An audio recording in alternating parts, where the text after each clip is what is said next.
Hello and welcome to an episode of The Card Show. I'm joined today by a good friend of the channel, Keebles, Kits and Cards. Welcome. Hello, how are you doing? Good, how are you? Yes, very good, very good. Yeah, Glad to be on the podcast. Mate, it's absolutely a pleasure to have you on. So I'm going to say pleasure to have you on. I think you're someone that people now see at a lot of card shows, probably seen a lot of your content because you're smashing that. I think it'd be good time to good time to get you on and people to hear your story, obviously with the kits and cards as well. So your two Yeah, passions, and yeah, man, let's get into some stuff, man. Let's get into nitty gritty. So without further yeah. ado, let's get into your origin story, man. How did you get into this hobby? Well, obviously, when you're kind of younger and stuff, you all get your Panini sticker packs and stuff, trying to complete your albums. Oh yes. I remember before school, after school, constantly going around to the corner shops, stealing some money out like the money tins and stuff. That I had in my house, like a couple of quid, buying all the packs that I could. And then obviously, as I kind of grew up, I kind of not fell out of love with, but you just kind of stopped them buying the sticker packs. Yeah. And then I think it was around COVID time. I didn't actually get into football cards again. I got into football shirts. I think it was just after COVID. I'm kind of obviously Man United fan, as you can probably tell. Man City, classic. So yeah, I started buying football shirts online, just from like different countries, different clubs and stuff that I liked all around the world. And then I started going to some football shirt events. Obviously, we've got card shows. There's football shirt shows. It was based in Sheffield, so not too far for me. So that again happened like every 6 months or so. So I'd always go there to Sheffield, pick up lots of new Grail Man United shirts or other different shirts. I was going to say, I've got my Rail and my boxes, all my football shirts here. Nice. So yeah, started getting into that. And then I ended up having a collection of well over 100 football shirts. Wow. From all over the world. Got some limited edition ones. Got Atletico Mineiro from Brazil. They released like a limited edition one. Got that. Borussia Dortmund have released a couple of limited edition ones. Got them. So yeah, but obviously when a football shirt gets delivered through the door, people start asking questions in the household. how are you getting all these parcels? And obviously football shirts are a lot bigger than football cards, so they're not as easy to store away under your bed like you do your football cards. So then yeah, saw a video on YouTube or so, people doing some box breaks, and then I was like, oh, I remember obviously collecting stickers and cards and stuff when I was younger. Let's start getting back into it. So then I started doing the card album, like a Premier League one, almost like a match tag, I can't remember what you call it now. So I did that, and then I realised all these cards not really worth much. Watched a few more box breaks, and I was like, oh, there's bigger, more expensive sets. You know, you get your numbers, your autos, your patches, and I was like, oh, this is where the money is. This is the slippery slope. Yeah. So then downloaded a few like apps and stuff like Whatnot and them sorts of stuff. Watched a lot of people streaming. Started getting into breaks myself, like buying spots. And then yeah, it all spiraled from there really. It's like Gamblers Anonymous, isn't it? I just started into I downloaded the apps, that was it. I started getting into breaks, that was it. I bought a few spots. I need help. Yeah, that basically happened to me, yeah. The kits are interesting. It's like, out of all the kits you've got, yes, what is your like prize possession? Like your favorite shirt? My holy grail, I would say, is I believe it's the 1990-92 Snowflake Man United shirt. Okay. That's the one that I always wanted, and I was always like, oh, it's so expensive. But I kept buying like football shirts for, I don't know, around 70 quid. I could have, instead of buying 3 football shirts for 70 quid or so, I could have bought this Snowflake one. But I'd rather have more for less than one big one. And eventually I was like, no, this isn't right. Get the one that you really, really want. So yeah, saved up, was at a football shirt show.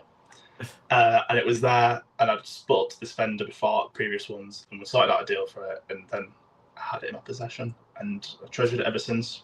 Nice. Did it have a name and number on the back, or not? No, so that wasn't one. But then the other month, I went to Old Trafford when it was Man United versus Liverpool, and Adidas had done a bring back like release or something and bringing back loads of kits okay. from the 90s. And it just so happened, I completely forgot about it. They were doing like Bring Back the 90s, and they were reselling like reissues of the Snowflake kits. So I was like, oh, well, I don't need one. Like, I've already got one. Look round the corner, and there's Brian Robson, Dennis Irwin, and Lee Sharp all doing like promoting it. So I was like, oh, well, I'm going to have to buy one now and get it signed by them. So I got a Brian Robson one, and I've got all three of them to sign it. Obviously, it's a reissue one. So, like, because you know how football cards people, obviously, you hate fake football cards. Yeah, like, people, of course. the authentic ones. With football shirts, obviously, there's so many fake football shirts. Yeah. And it used to bug me going at like shirt shows and you find like loads of fakes. Because I know like you got to type out certain product codes that are on the collars, or there's QR codes, or different manufacturers have the different ways of proving it's authentic. Yeah, but not as much in the old days, right? Like in the older ones, it's still hard. Yeah, these QR codes then. Yeah, it's like Umbro in their like collar. The Umbro logo will have like dots within it, like stitches. Whilst in fake ones, it's clear like Umbro. There's no like dots and stitches in it. So that was aware. And with the, for example, Snowflake one, I can't describe it now, but it basically like say the size. Whilst the new ones will just have like different nationality flags. There's all sorts of different ways. So like the issue ones, I never was too keen. I'd always rather have the original. Yeah, but when you've got three legends there, you've got to get a shirt and get them to sign it. So I got that on my reel as well. It's a beauty one.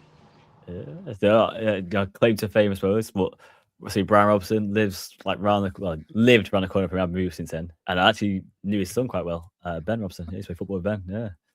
Look at you. I know. Yeah, not supposed to Ben since he had a kid, so we've got about 10 years now, 8-9 years. But yeah, nice family, really nice family. I mean, obviously there was a few fans and stuff there, but they all seemed really nice and genuine. Talked to them about, because it was before Bruno Fernandes was going to break the assist record and stuff. So I've got a video of me asking them score predictions, and then like, do you reckon Bruno Fernandes is going to break the assist record? And they were all lovely. I mean, the worst record that he broke, because he didn't break it in the best way, did he? Like 17 free kick assists. It's just nonsense. Really. An assist is an assist. That's all I'm saying. Yeah. got no vision, this kid. He just hits it and hopes. Just hits it and then someone scores. And lucky. Yeah. Well, it was a bit of a controversial one. Dorgu's goal, a bit of an own goal, but exactly. Yeah, of course you will.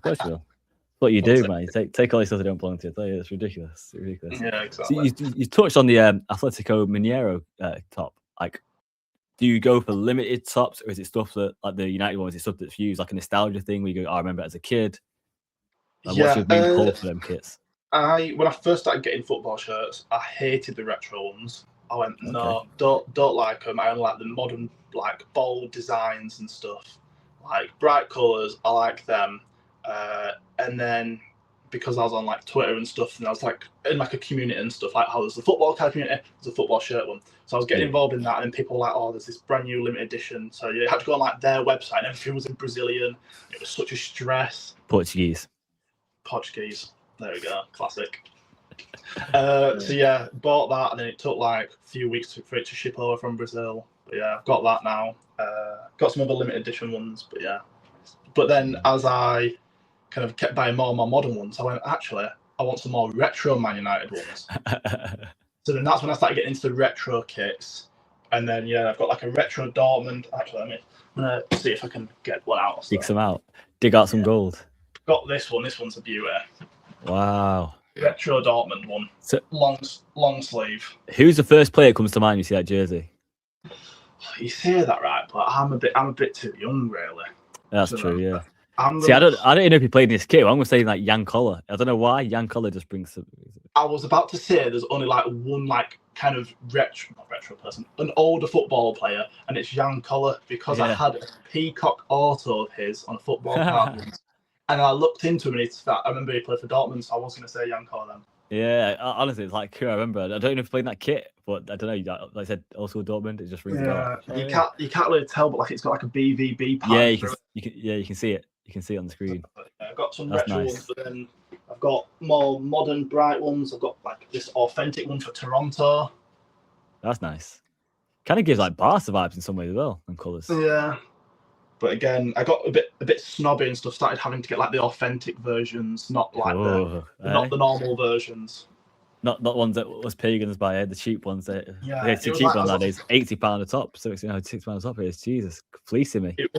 It was like, it's kind of like with football cards. You don't want like the base ones. You don't want the refractors or like numbers. You don't want number to whatever 299. You want to 10 to 5 the 101s. So I mean, obviously these aren't numbered, but I mean you want the best of the best. Yeah. Do you ever buy limited, like any more limited stuff? Because I know Man City, obviously not a City one, but City did a limited one, didn't he? Was it last year before with the Oasis stuff? Definitely maybe stuff. Yeah. Yeah. They did the recently did the Bernardo Silva and John Stones one, didn't he? Where it was like a painting on the back of the shirt, and they actually sold for really good money in the resale, didn't they? As well, if you saw that. Yeah. So, yeah. I mean, since I kind of moved on to football cards, I haven't really bought any football shirts since. Obviously, I kind of bought a couple of like the current Man United kits or like some more retro ones. But instead of buying like Dortmund, Bayern, Real Madrid, all their sorts of kits or like obscure teams, I just now put all my money into football cards instead. The breaks have got hold. That's it. Ever since I got to breaks, that's it. No money for sports. For sports sales. Yeah, I did recently purchase this sort of stuff. Got a Eric Cantona rug, and behind me I've got a Wayne Rooney rug. Because I was like, I need to improve my setup. I've got the signed football shirts. Now I need some football. So where do you get the rugs from? Like, are they clubs official, or are they just like rugs that have been made? No, there is a company, and now I've forgot the name. I spoke to them and stuff. Really nice guys. Give me a bit of a discount code for them because I've been wanting them for ages. And yeah, got some nice rugs. They do all sorts of different players, all the legends, all current players, different designs. It's really bugging me now. I can't remember what they're called. I have got, again, I filmed a video on these rugs about a month or two ago, and I just haven't got around to editing them. So there you go. So if everyone's watching, listening, he will put out a video about this. We just got to put pressure on him. So if you want to find out who the rugs are, just make sure you message, say, hey, who did these rugs? Get the content now. Yeah, well, you've got an exclusive. I've told you it's Rooney and Cantona now, because I filmed one, and I was like, oh, make sure you follow so you see who the next one is. Yes, there we go. Exclusive. My two legends for Man United. Okay. So obviously, I see there you got Ronaldo Auto, Cantona Auto, and Rooney Auto shirts. Yes. How many more would you like to get, and who's like the next one you get your eye on? Because surely you're not ending with them three then. Surely. Well, I had a Ryan Giggs one.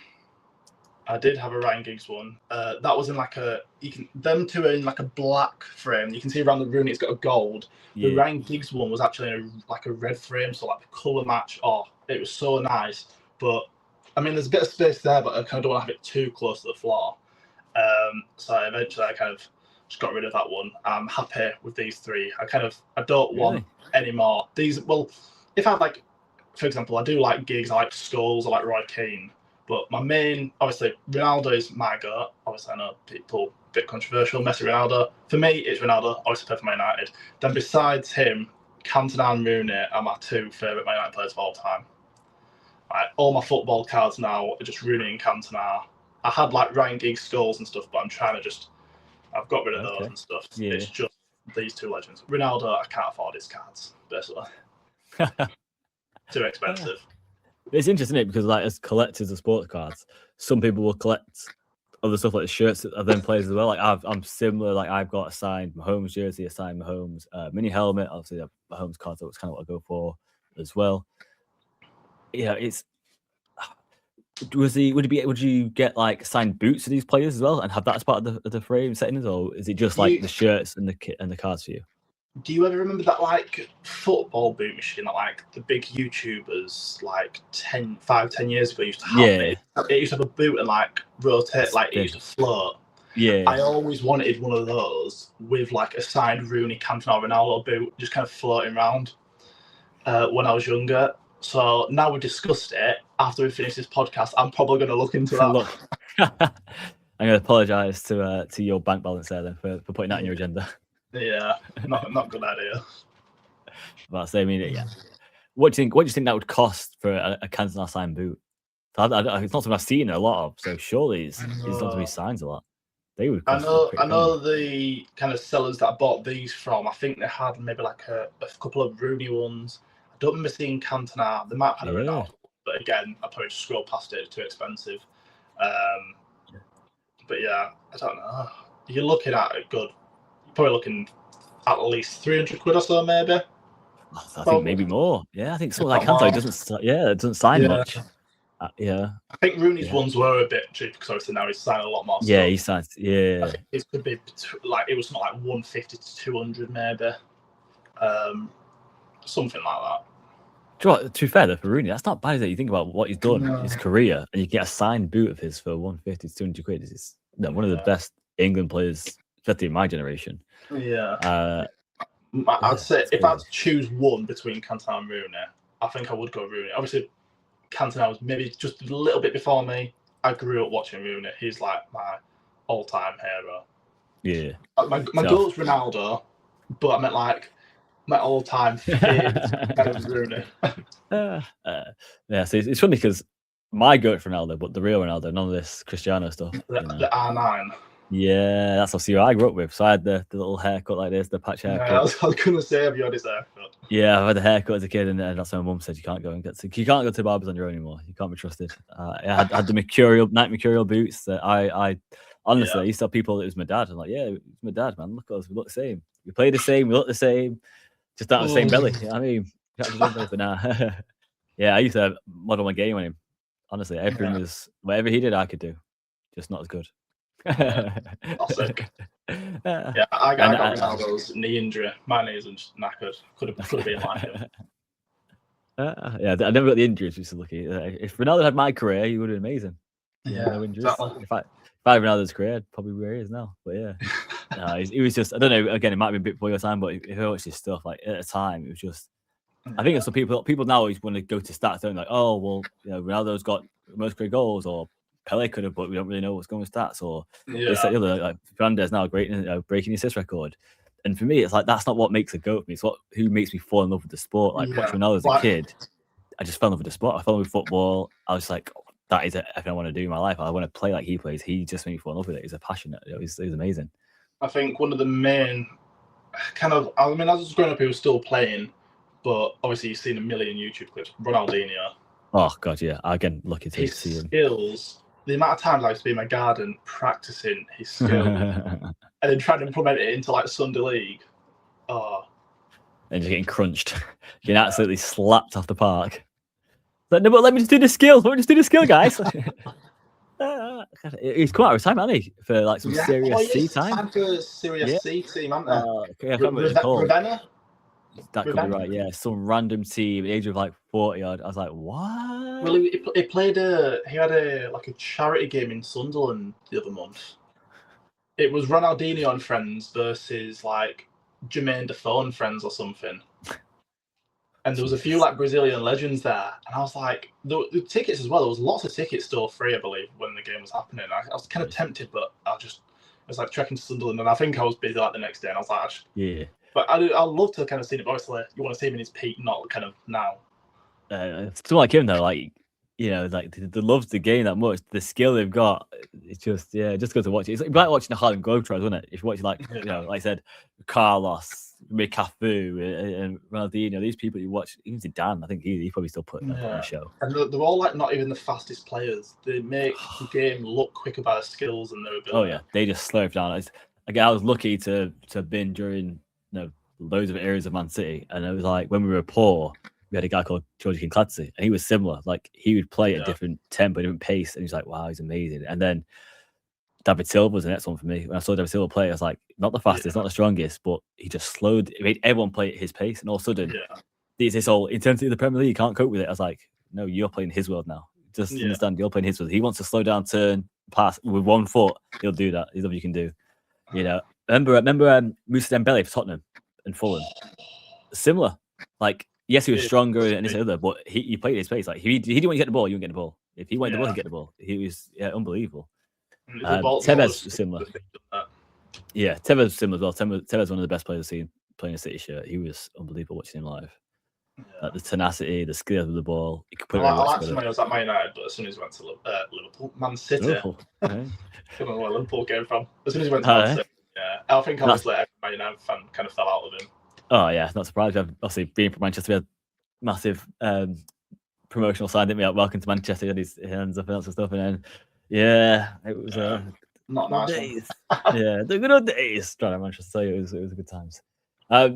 let's move on to card shows, because when was Yeah. your first card show? Because I feel like you've had a massive sort of boom due to card shows and what your content's done. Like you sort of come onto the scene from kits, going to cards, and then like going from sports shirt shows to sports card shows must be massive differently, like content wise. Well, you probably didn't get much content from sports shirts as you Yeah. did from sports cards. Yeah. So I only started kind of. Well, my very first card show was the Yorkshire Card Show.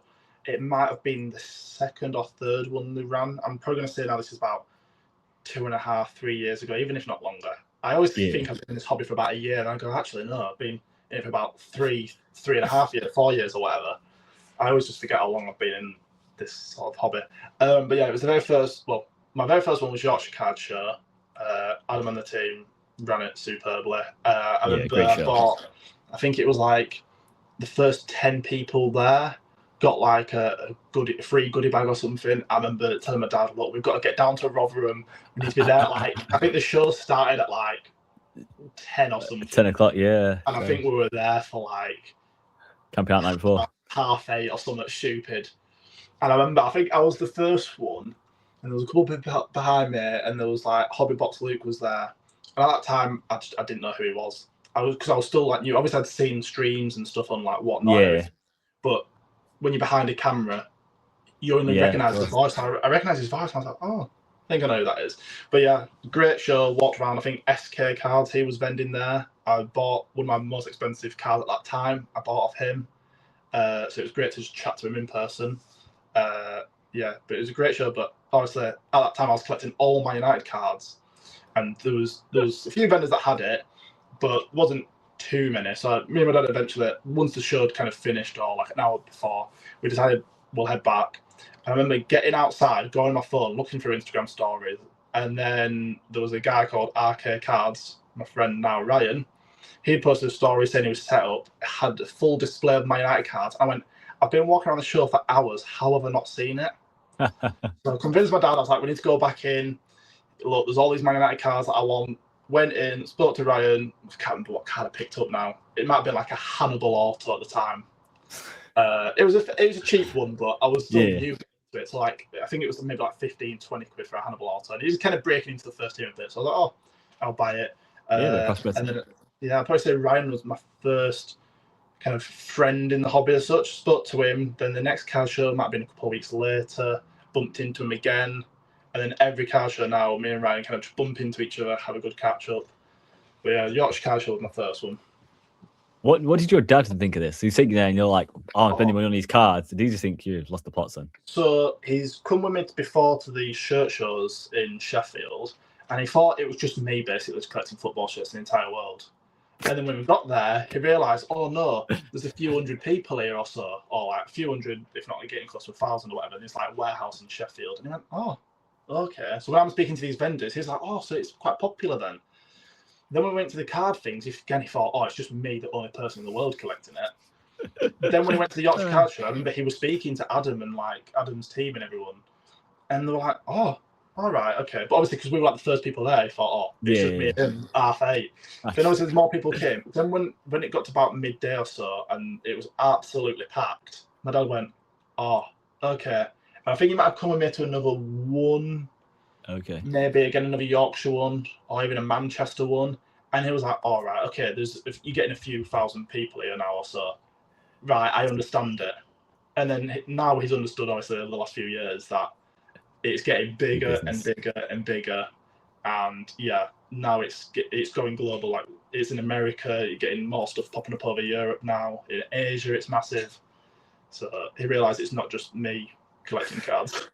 Keeping a whole system alive, just you and your funds. Yeah, just me. Just me, myself, and I. Have you not been tempted himself to get some retro shirts he liked, or some cards, some players he remembers? I've seen, so I was at a few of these shows. I think, for example, one of the Yorkshire ones, Matt Le Tissier was there.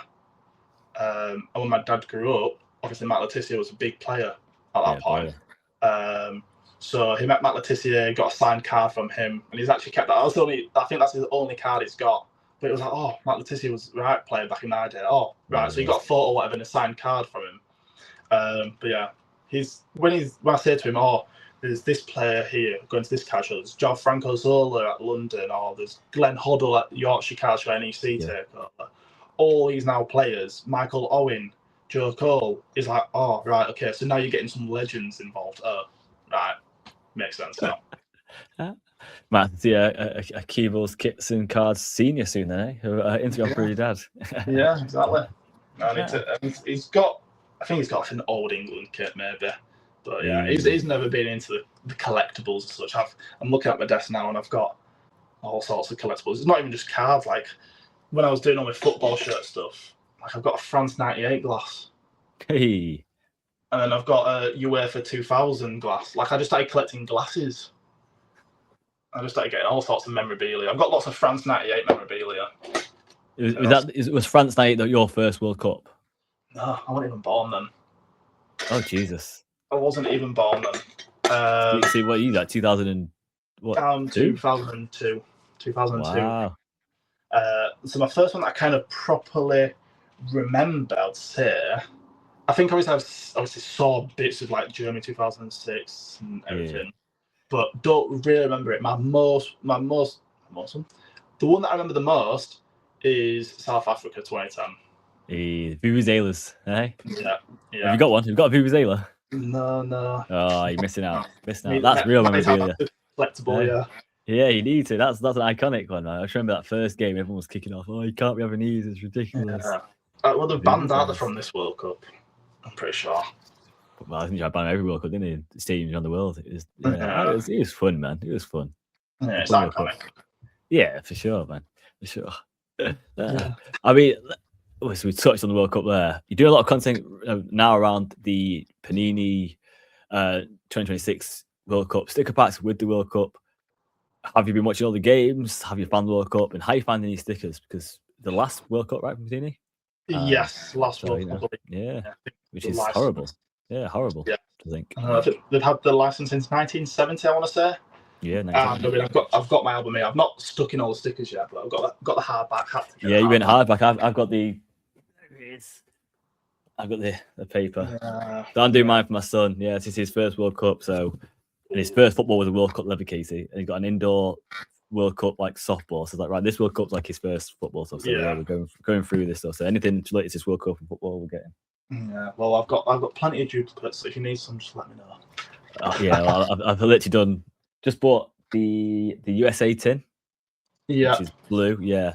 Yeah, I've got all the tins. I've got this to open. I went and bought some more packs and stuff. So yeah, stocking up. Yeah, that's what I've been doing. So I bought a few stuff. So I'm going through it, but I will definitely hit you up for some that I need. I've got I've got like 2 duplicates, I think. Yeah. Oh, I've got plenty. Yeah, plenty. But yeah, no, I mean, like we said, these are my 2 duplicates so far. I know. I think I've got hundreds of duplicates, and the other day I was going through a couple of pages sticking them in. It's like all the teams is 20, 21 stickers or something. I think maybe 22 stickers. Yeah. Then the update pages as well. You got to buy the update pages for 18 quid. I need to get that ordered. Near miles in that. Sticking them in, and like every team I'm having like one player missing, but then my duplicate player for that team's like that big. I'm like, oh. So yeah, I need to start asking around if people got duplicates. But yeah, I mean, like I was saying, when I was younger, I used to go around to the corner shop and try to complete albums. That nostalgia's come back now as soon as I've got into cards and everything. So like I said, I've bought all 4 of these tins, had the big boxes, that went around today to get some more packs to do some more content. So yeah, but I need to get my hands on the USA version. I think I'm going to buy a USA version box. Oh, the boxes, yeah. Yeah, because they're the white borders, but they can get the parallels and obviously the 101s. Yep. So yeah, going to hopefully try and get a 101 Ronaldo, Messi, or Yamal. You're going to go through Panini America, or you're going to get it from like some like Fora? Maybe probably Fora. I spoke to him and stuff, so I'm gonna. Yeah, I need to see. Probably give it a week, so get through all this Panini packs and then decide on finances wise. That's one thing I've noticed. Obviously, I've not bought stickers for a long time, and buying all these now, I'm like, God, I've done it real quick. Like, oh, yeah, £1.25 a pack, and you go, oh, that's fine. Quid there, quid then, and you go, oh right, I bought 100 packs. Oh, that's 100. Do you know what? now impossible near me to get packs. I was lucky to get. So I got the starter pack first, the magazine with 4 packs, and I bought a box for £9.99, and then they've been sold out since. Then I found the tins, and that tin was Jesus Christ, part of this little starter thing. Yeah. There we go. It's not going to pick up too, is it? I think there's like 6 or 7 packs in there. Yeah, so you get the Jesus Christ green screen problems. I tell you, I know. But yeah, so you get the blue tin. I know, blue tin and a few extra packs. But everything else is like sold out. It's been quite hard to get all the stuff. But yeah, I've been to plenty of supermarkets and they just don't have it. But my go-to now is like a Morrison's Daily. Like a little kind of smaller Morrison's, by like the tills, they've got like a stand and stuff. But I've been to supermarkets and you go there and they're just completely sold out. And I'm like, I need some packs. Give me packs. Yeah. I think it's so good, like, because it's getting so much exposure out for stickers and sports cards that, I said that mums and dads pick them up for the kids just shopping, like you said, it's, whether at Morrison's, Tesco's, Sainsbury's, whatever, they're just there, buy the magazines, buy the tills. So they're quite prominent, and I'm hoping it helps for the growth of the next couple of years for this sort of hobby of ours. I think kind of once I've completed the album, what I'm going to focus on is because it's Messi and Ronaldo's last World Cup. Potentially. Try and get, potentially, most likely. Yeah. I'm going to try and get that. Like how there's extra stickers in the UK version. I want to get the different parallels of that. There's the gold crumples, but that's again USA. Yeah. Because I've been opening 2006. Hey. And I've got the Messi and Ronaldo's rookies. Got a box of like 100 stickers. Finally got them. So I want their first World Cups, and I want like all the stuff from the last World Cups. Yeah. Just to keep my personal collection, because obviously they're kind of the 2 best players. Obviously we've got Maradona and Pele, but they're before my time. Messi and Ronaldo, for me, the 2 best players of all time. Do you think, obviously you're saying about before your time now, so do you think in the next 20 years, give or take, that you'll be having this sort of thought about the likes of Mbappe? Because he's probably going to smash out the the records for goals and whatnot. Yeah. Do you think he overtook Messi, didn't it? And then Messi got a hat-trick, so now Messi's drawing closer. But Mbappe looks like he's probably going to beat it. Oh, 100%. Yeah, you're probably going to end up... I mean, Mbappe's rookie stuff started growing and growing. Obviously, Yamal's, everyone knows about him. Crazy prices. Is this Yamal's first World Cup? Yes, I think it is. Did the Euros, didn't he? Did Euro 2 years ago, like 70, wasn't he? 17, yeah, so even like Yamal's stick, obviously if he carries on the way everyone's expecting him to go, even these Yamal stickers could be pretty decent. Obviously I know he's had the Euros, but like for example Ronaldo had 2004 Euros, but everyone still gets his 2006 one because it's his rookie World Cup. Oh yeah, World Cup's bigger than the Euros. I mean, but obviously now I know all these stickers and stuff are manufactured a lot more compared to what they were like 20 years ago as such. Yeah. So the rarity of the older stickers obviously higher valued and stuff. So the Yamal's obviously he's had a million cards in all these different card products. Serious. But you got Yamal, Mbappe, obviously Haaland, but I don't know. They're obviously great players, but whether they can kind of reach the Messi and Ronaldo levels, only time will tell. Yeah.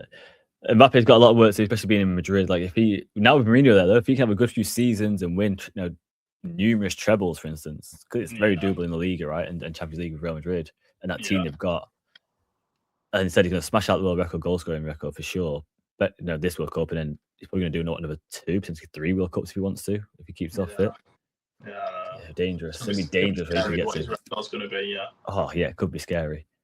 And touch on the Yamal there as well. Like he's gonna have the debut patch in the top stuff in 4 years' time. And the funny thing is that patch is going from that 0-0 draw with Cabo Verde, which is hilarious. Yeah. Well, I was gonna say, did they only get?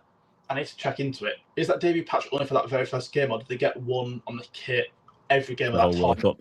Is it like debut?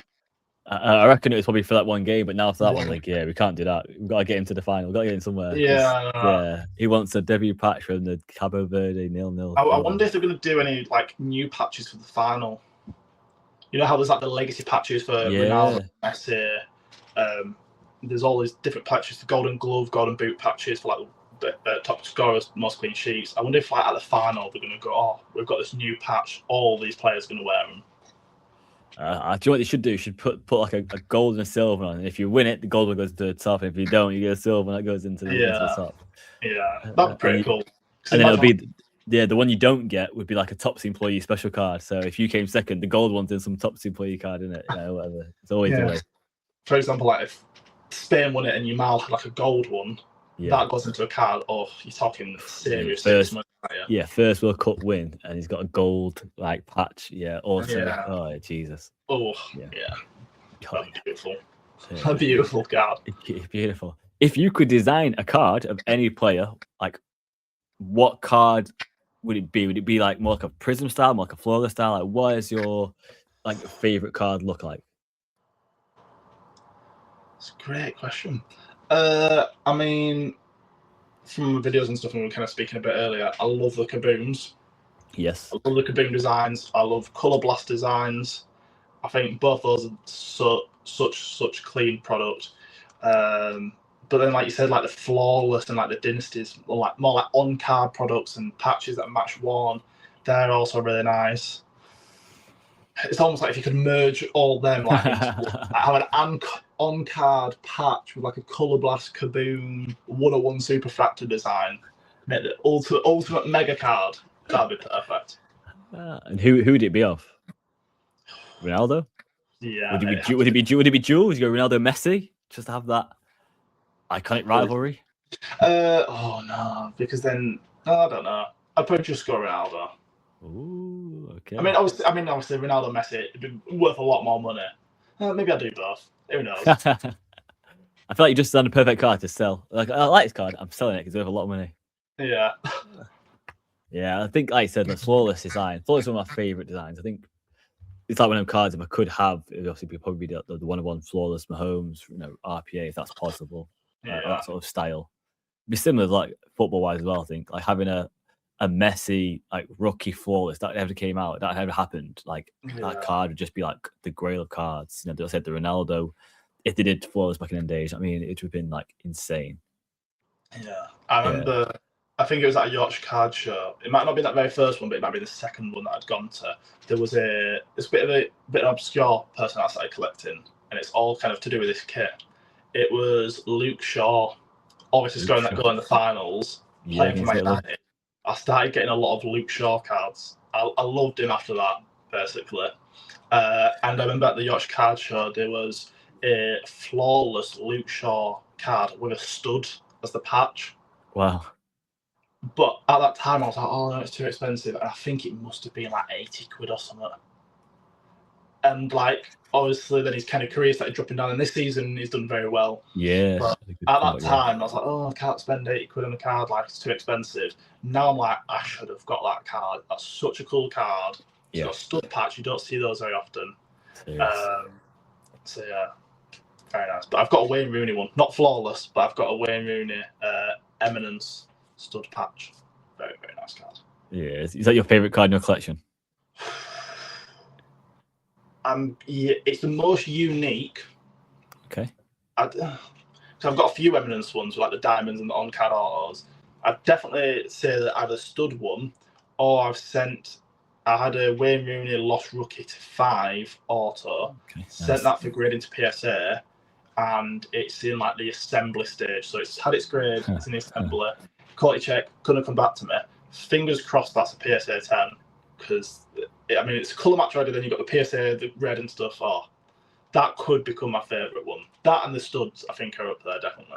Yeah, wow.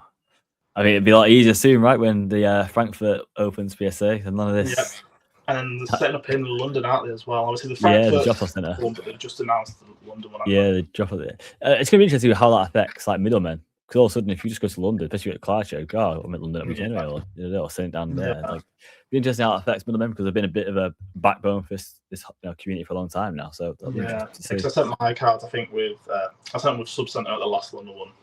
So, I was an official dealership middleman sort of person. So we'll see. Yeah, where are they based? Do you know? Sub Centre. I want to say Kent. Yeah, but say it's down south. They run the Kent card show, I believe. Is it okay? Yeah, so. I suppose they're still, with them doing shows, they probably still serve a purpose there, right? Hitting up shows. But yeah, I think now they're in London. Well, when they're in London, I did see a post on as well advertising jobs. It's going to be interesting how it affects the middleman, how it affects grading. Do you think that makes UK grading now just 100% PSA? Like now we've kind of got a split of like ACE, MGC, AGS, and people go, oh well, I'll do like tuxedo to SGC. Do you think it's like, oh, it's PSA now? It's just in Frankfurt. There's no taxes. If it makes it a lot more accessible, then I think because I think obviously these other grading companies that are set up and stuff obviously still do really well, still get a lot of submissions, but I think a lot of people kind of maybe don't want to submit to them because they want to go to PSA, because PSA just seems to hold that value. It depends. If you want to keep a card in your collection and you're never ever going to sell it, and you want to get it like encapsulated in just a slab, then obviously these companies and stuff can offer that at a cheap price. And obviously with the PSA, you've got the wait times, more expensive. But yeah, if it comes to London, then God knows. I think a lot more people are just going to start going PSA. Yeah, I'm intrigued to see what it's like with London, because obviously if you have an account with collectors in a PSA account, you just fill out the submission, send it the next day. Are they going to do the same? Are they going to do the same thing where you walk in store and they said, "Oh, we send it off tonight," or is it like, "Oh, we send it up every week, every 2 days, every like?" Because obviously with the middlemen, same again, right? They have a closing date. We accept submissions from the 1st of this month to this month, and that's going to send off. So again, it affects, if you're someone flipping it affects a lot. There was 30 days for a middleman. Just to send it is a big difference of when you get your cards back, I suppose, to send there a day. So that's definitely something I'm intrigued to look at, whether there's going to be a delay between the PSA London to PSA Europe. But yeah, I kind of just wish that PSA sort of split into two a little bit and just did PSA TCG. I feel like that's what the backlog scores for. I mean, when I saw it the other day, 40 million cards, you see how much Pokemon cards are getting. The grading's like, is it X amount of million Pokemon cards a month? It's like, just split into two, man. Like, make our life so much easier. And then you can just say to Pokemon, like, yeah, we've got a backlog, you're delayed. Sport's still fine, though. Like, we still got a good constant flow, we still got graders to do that sort of stuff. Yeah, it was ideal. Yeah, but yeah, like you said about obviously the wait time and stuff. For example, when a new player bursts onto the scene, like when Yamal kind of did or Mbappe, you want to kind of, maybe for the people who are like doing this for the jobs and everything and vending, you want to, if you've got, I don't know, Yamal or Mbappe card, you want to send it off for grading, comes back to PSA 10, you want to flip it quickly. But now you're having to wait 3 months, all of a sudden, obviously I'm using Yamal and Mbappe, but I mean, if a different rookie player. Any player. Yeah, of course. Like, for example, Diamande, who's playing for Ivory Coast, might be going to Liverpool, PSG. All of a sudden, his rookie cards and stuff, you want to send for grading. This World Cup, you might send it for grading. This World Cup all of a sudden breaks his leg or ruptures the ACL, out for 9 months. All of a sudden, his value starts going down. You don't have that quick turnaround to go quick flip. Yeah. It's another thing I do hope as well, that because they're setting up in Europe, and obviously they're going to have the London base, which I know they won't have graders, but I hope they'll have a presence at shows where they can say, hey, we can actually do on-site grading now because we've got graders in Germany that can come across. Because I know that was a big problem when they come around to London first time around. They didn't have enough American graders had passports. I think it's like 70% of Americans don't have passports in general. So, it must be difficult. But if you start trading a European branch, then it's just a quick logistics of getting the stuff over there, right? To grade stuff. But we've seen with MGC have graded on site. We've seen obviously AGS a bit easier because they just have the computer with that does the AI stuff and then the encapsulation machine. But if they can do that sort of stuff, man, it's going to help so much because we see it all the time in America. We see it all the time in the videos, don't we? We see Beckett grade on site. We see PSA grade on site. Or even it's like the 2-day turnaround. I mean, I think it'd be maybe possible for London, right? If you're doing a 3-day at London, so you start on the Friday, get it in on Friday, and they send it to Germany that night, express, and then it comes back on the Sunday for you. That'd be kind of cool. Maybe. But like you said, if they had it on site, because I've had, like I said, I've been in this hobby now for what, 3+ years or so. Yeah. I only sent off the Rooney and the Roy Keane this last London card show. I've wanted to send cards for grading for years, but I've always been like so scared of like it goes missing. Obviously, I know there's like the insurance and stuff behind it, but I don't want it out of my possession for so long because I'm like, well, I just want it in my case. Yeah. I don't want it going missing because obviously you've got to ship it to America, got to come back. Then obviously deliveries and stuff in the UK, you never know. Oh yeah, especially if you're using the middleman as well. So you might have to ship it to them. They have to then ship it, to PSA. PSA ship it back, to them. They ship it back to you. So there's a lot of hands shipping. Yeah, exactly. So I've never done it, and then people have always gone, like, you've got like this Rooney and this Roy Keane, like they're so good. If you ever got them in a PSA 10, it'd be worth a lot more. But I'm just doing it because oh my God, I want to keep them. I don't want to sell them. Personal collection. But I've just never done it. And then this time I was like, right, I've been wanting to send these cards for grading for at least a year now. I'm going to finally do it. But I've paid for like I think it's like the 30 business days. I paid for like one of the more premium ones. Yeah, I think it's Express or something. Because I was like, I need it back as quick as possible.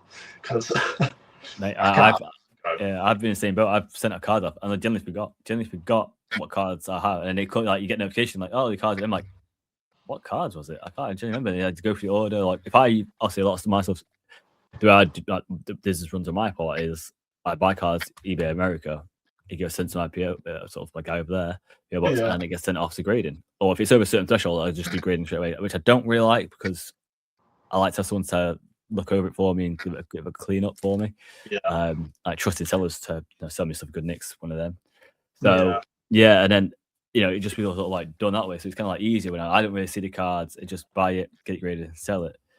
It's been a help since obviously PSA will just sell it for me as well, which helps a lot as well, not having to do with that nonsense. But you can forget like cards are graded. Like I would do that many in a week that sometimes I forget what's gone what, and it gets like I see the reports. I'm like, oh, I don't remember looking at that card. Like I remember looking at that card on eBay to say that was going to be a 9. Like it's all looking and go, oh, I remember looking at that card, so maybe it was a 9. And then like I don't remember to dispute it or not. I'm like, oh, I should have just get it sent back to me, crack it. Well, back to my guy in America, crack it, clean it, and send it back again. I can't remember. It's been that long now. Like and now these new turnaround times, I'm like, oh God. It's getting see now oh mate, like I've only it's had to like slow down my business so much because now I can't just look at cards that I can say, right, I can invest an extra 30 quid in and still make a profit. Now it's like 80 quid in. I've got to be 80 £80 in now for grading because I still need to send cards in. I still need to get it back in these 3 months, but I've got to be a higher value for it. So it's like, oh God, it's such a stress. If they had on site, that was so much better. Try and reduce that issue.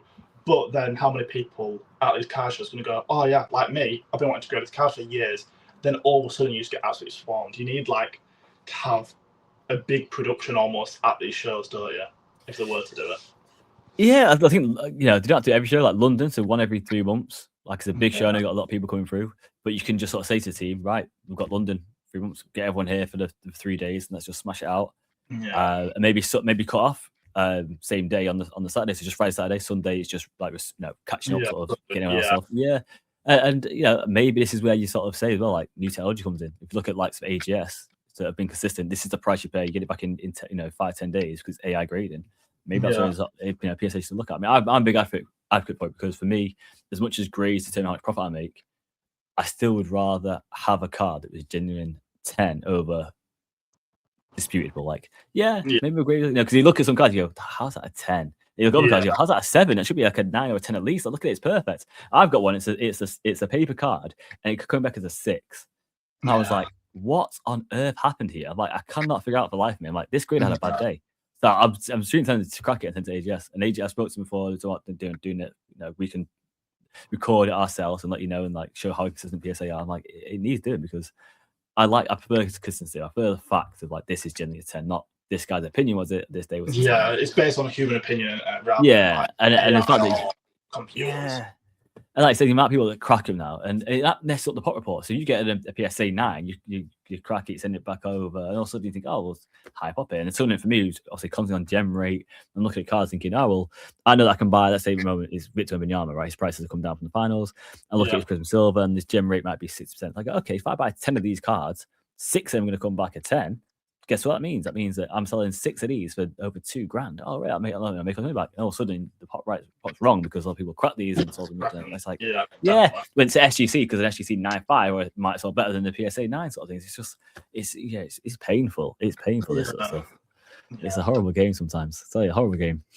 Yeah, I know there's certain vendors who I've seen people have like MGC or Ace and stuff, but then you give it to certain vendors and those vendors are like, to be honest, for us, it doesn't add much value if it was a 10 or whatever. But obviously, it depends who you're going to and what cards. Obviously, Pokemon does very well in Ace. Yeah. Their custom labels and stuff, Pokemon smashing it, but certain football vendors for Ace are kind of like, oh, well, it doesn't really add much. We want it in PSA. It's weird how the market works like that, isn't it? Like we had these ebbs and flows where like 9s were worth like 2x and raw, and then it went to like 9 was raw price, and I was like, 9's what?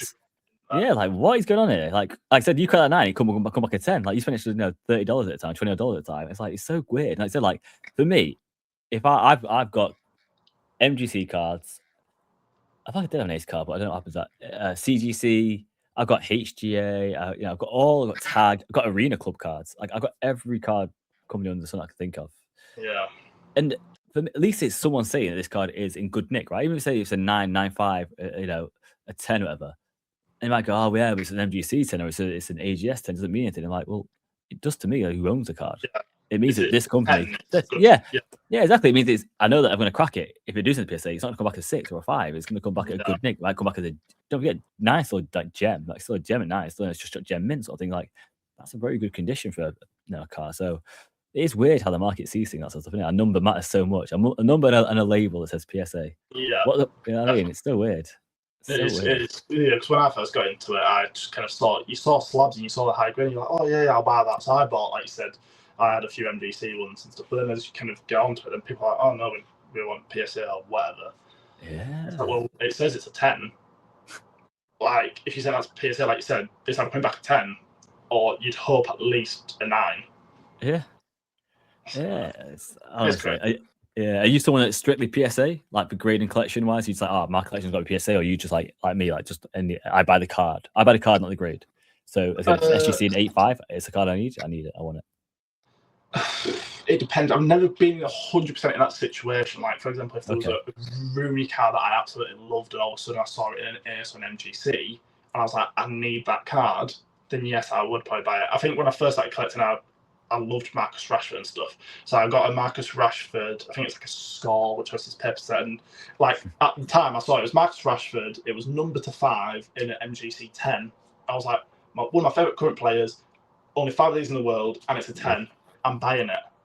Then obviously as I realised, maybe it doesn't have such fire potential with MGC or whatever. And I was like, then it's also score, and people say that's paper, so that's worth less. And I was like, oh great. So I bought like one of my favourite cards that I love, but then as I've kind of got more knowledge, I realised, actually, maybe it's not worth as much as I thought it would be. Yeah, but like, did you bought that out of love for the card, not love for the flipper, right? I've not bought any of my cards. So if you were happy paying that price, it doesn't matter, does it? Like you were happy buying a 1 of 5. Like I don't. I own any. I don't think I own any 1 of 5 of my homes. That's what you got to think about. Like for me to get 1 of 5 of my homes, it's ridiculous. So to have someone like that is it's crazy. It's a great collection to have. I think people lose that little, like the side only of collecting and like the passion thing. Like I said, they go to people told me it's scoring paper. Like, so what? If I had a score to 5 of my homes, I can shout into the rooftops. Like, I 1 of 5 of my homes. It's crazy now. Yeah. all the cards I've ever bought are solely for my collection. I've never bought it going, I bought this card for 100 quid. Well, actually, the last comp was 150. Let me flip it. I've gone, no, I'm buying it because I want this card in my collection. It's a beautiful thing, isn't it? Like the collecting of these cards, like hunting them down, finding them, having them. It's just second to none. Second to none. Yeah, well, we love this game. It's Patrick's episode. I love this game. Yeah. I'm going to put you on the spot as well. I would like your World Cup winner. I knew you were going to say this. Yeah.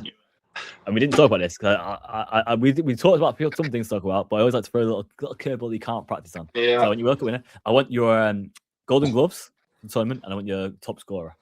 Which you touched on before, I suppose, with Mbappe. I mean, top goal scorer. I mean, Messi's just got 3, Mbappe's got 2, Haaland's got 2. But you've got to think about how far they're going to go in it. Like Haaland probably will only get like maybe 2 more goals. Yeah, I was going to say you'd expect Norway to probably get knocked out earlier. I don't know. I'm probably going to say top scorer is going to be Mbappe. Yeah, I think safe bet. You've got Kane, haven't you? But I don't know. Go with Mbappe. Who's going to win the World Cup? Obviously, Spain were favourites, but then they're just drawn 0-0 to Cape Verde. I mean, they're playing tonight against Saudi Arabia, so you'd obviously expect them to win, but you expect them to win. I've said that. I've gone on a limb, said that. Another one. I don't know. Again, France are good, but against their game against Senegal didn't really get going until like the 80th minute. I think they were winning 1-0, but then after the 80th minute, there was another 3 goals. Germany looked good, but then against Ivory Coast, we're losing 1-0, but then they beat Curacao 7-1. So, and all the good teams that you think are going to easily win, like Netherlands, Japan, it was 2-2, but it was still a bit of a game. Yeah. Then all of a sudden they beat Sweden 5-1 the other night. Yeah, smash. You are a really good team. I think as well, don't forget, I always say this, first game, for a bit of nerves. I mean, especially some people's first tournaments, there's a lot of pressure. So first game, a bit too easy to judge, but like I said, second game, third game, when it really kicks in, if you lose that second game, it means look at Turkey, for God's sake. Lose a game and that could be you out. So Yeah, I think we've seen a lot of teams like perform second game. Yeah. Ideally, I want England to win. Hey. If England don't win, I want Portugal to win. I want Real to have a World Cup. It'd just be a great send-off, wouldn't it? It'll never be but who I think are probably going to win it, it's probably going to be France or Spain, isn't it? That's what I got. France. I'd probably say France. I don't like Spain's defence as much. Not as defensive used to be. It was, you remember the Puyol days and PK were good days. Puyol, PK, Ramos. Now you've kind of Alba. Some good days. Now it's France to win, Mbappe to be top goal scorer, and then what was your other one? You said Golden Gloves. Golden Gloves. Most clean sheets. Yeah. You never know. I mean, Cape Verde goalkeeper. Who was it? That's a big shout. Who was it last night? Was it Curacao? Curacao, yeah. Nil draw. He just got 15 saves. Yeah. I mean, obviously they conceded 7 against Germany. 7, yeah, exactly. So. France have conceded, haven't they? Yes. Already there. I don't know. Emma Martinez for Argentina seems to kind of get it a bit, doesn't it? Yeah. It depends all on the routes. Maybe just say Argentina. Ooh, okay. Argentina or Spain, Golden Glove. Nice. Chuck the last one. Most assists for the tournament. Most assists. Go on, say Fernandez a day, yeah. I was about to say Bruno. Bruno. I don't know. Most assists. Because you got to think of then France. So then you got you got Dembele, Elise, Doué. They're going to get the assists for Mbappe. Maybe let's just say Elise. His cards are booming at the minute. Let's just keep it going like that. Baller. At least it's a shout. At least it's a shout. Yeah, just you got Yamal, maybe Yamal or Elise. Yeah, the problem is Yamal. Who's he providing for? Like, they just don't have that out and out striker speed. Yeah, do you know what I mean? It's like Ferran Torres or like they chuck on Morata. It's like, oh god, that's what they miss. They miss a decent defender, but also a striker. Like they could bring back like David Villa or Fernando Torres in the prime and bring back Puyol or Piqué in the prime. It'd be an unbelievable team. Maybe CS as well in his prime, but but it's been an absolute pleasure to have you on and people to hear your story and your journey. I look forward to the rest of your content you put out around the World Cup. Yes, plenty coming. A lot more card shows. I'll be attending a lot more over July and August. Nice. That's good to people to hear. Where can people catch up with your content and follow you? Oh, Keebles, Kits and Cards. Let me do this. Grab my backboard. Here we go. Here we go. Look at that. There we go. Keebles, Kits and Cards. Instagram, TikTok, YouTube. I've only done 2 YouTube videos, which is quite poor, but I've got a lot more coming out. I've also do YouTube Shorts, but yeah, a lot more long form content. Right underneath me now, I've got the Panini Monopoly board game and 2 of the booster boxes. So see which gold cracked ice we can get. Messi, R9, Maradona, Pele, and obviously you can get 1-of-1s and stuff out of the booster boxes or super short prints. So about to film that after we've done this.